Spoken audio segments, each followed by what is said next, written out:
oleh hadir itu. Demi kulit, dalam parti kebayaran.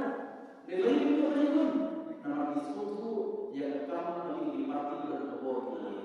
Diskusi pada orang kemudian pada orang presuri parti berkebut ini, kemudian pada orang ayat tanah seperti pada orang kumpulan pergeseran kalau mana segini proses kajian dari misi orang lain dan lebih kerja ini untuk parti keturunan independen Kata ini pun ada election komisi kebangsaan. Baiklah, nama telah mengisahkan bahawa satu proses dan fakta tentang voice of the people party.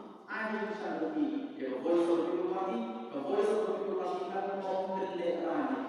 Kenapa? Berarti ada yang voice of the people party kan memperlebar. Kerana dia teman-teman yang memiliki dalam TNO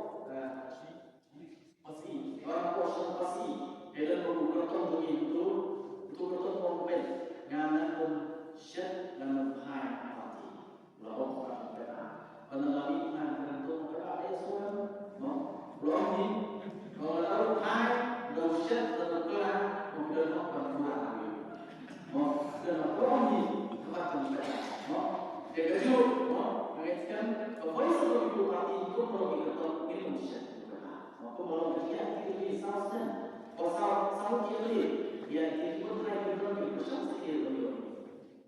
Kita ikut parti kita ni, asal kita tidak orang semua akan mulai itu sebelum.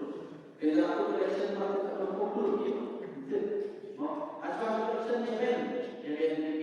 Pada aku election parti kita lama parti ini dirujuk kelas NDP.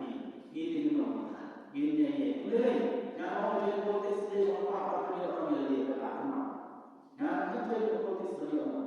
Dalam apa mereka akan dia ini selesai bisnes kita ini sepakat untuk teman-teman. Di dalam protes dalam kita akan akan menteri. Kita boleh berbicara. Orang protes dalam sosial termasuk orang bermiskin. Orang bermiskin, orang yang kita secara profesional.